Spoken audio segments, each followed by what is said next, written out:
خوفناک کہانی قبر کا راز رات گہری ہو چکی تھی۔ قبرستان کی خاموشی میں صرف ہوا کی سرسراہٹ اور پتے ہلنے کی آواز گونج رہی تھی۔ اسی اندھیری رات میں چند لوگ ایک عورت کی میت کو دفنانے آئے۔ عورت کا نام ریحانہ تھا، ایک پرسکون نرم دل عورت جس کے بارے میں کوئی نہ سوچ سکتا تھا کہ اس کی موت کے پیچھے کوئی راز ہوگا۔ میت کو قبر میں اتارا گیا، دعائیں پڑھی گئیں اور آہستہ آہستہ مٹی ڈال دی گئی۔ سب لوگ واپس چلے گئے، مگر کسی کو نہیں پتا تھا کہ آج رات قبرستان میں کچھ غیر معمولی ہونے والا ہے۔ رات کے پچھلے پہر اسی قبر سے ہلکی سی آہٹ آئی، پہلے ہلکی جیسے مٹی کھسک رہی، پھر کچھ دیر بعد زور کی دستک سنائی دی، جیسے کوئی اندر سے باہر آنے کی کوشش کر رہا تھا۔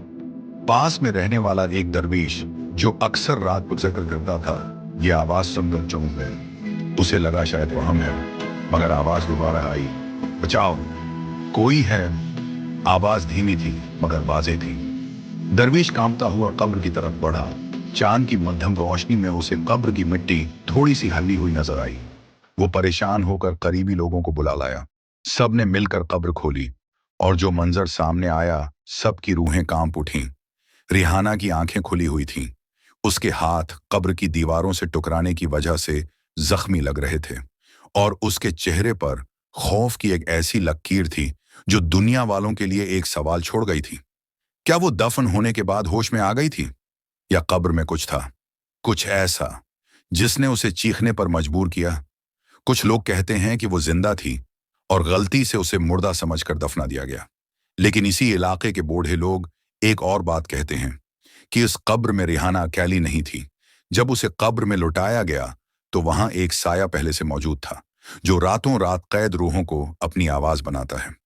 اس کے بعد سے آج تک اس قبر کے پاس جانے والے لوگ رات کے وقت سرگوشیاں سننے کا دعوی کرتے ہیں، جیسے کوئی دھیمی آواز میں کہتا ہو، میں اکیلی نہیں تھی۔ قبر کی سرگوشیاں فضا میں ہلکی ہلکی اب بھی محسوس ہو رہی تھی۔ اندھیرا چھا گیا، ایسا لگا جیسے کہ پوری زمین ایک لمحے کے لیے سانس روک گئی ہو۔ درویش نے چراغ جلانے کی بہت کوشش کی، لیکن کسی ایسی طاقت نے وہ چراغ جلاتا اور وہ بجھ جاتا۔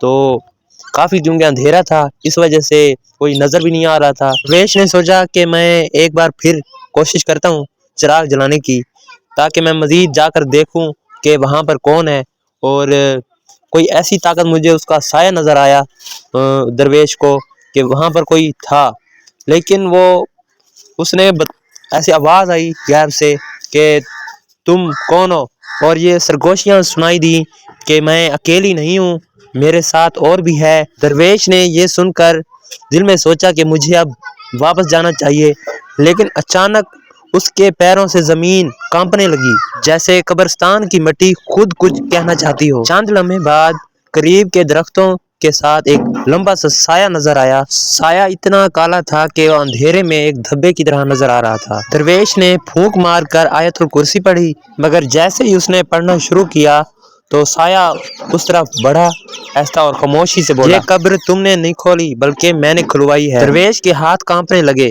اس نے بڑے ہی ڈر سے پوچھا کہ تم کون ہو؟ اس طرح اس سٹوری کا یہیں پر اختتام ہوا، اور اگر آپ کو ہماری یہ سٹوری اچھی لگی ہو تو اس کو لائک کیجیے گا، ویڈیو کو لائک، شیئر اور کمنٹس کیجیے گا، اور میرے یوٹیوب چینل کو سبسکرائب کیجیے گا۔ نیکسٹ ویڈیو میں ملیں گے، ہمیں اپنی دعاؤں میں یاد رکھیے گا۔ اللہ حافظ۔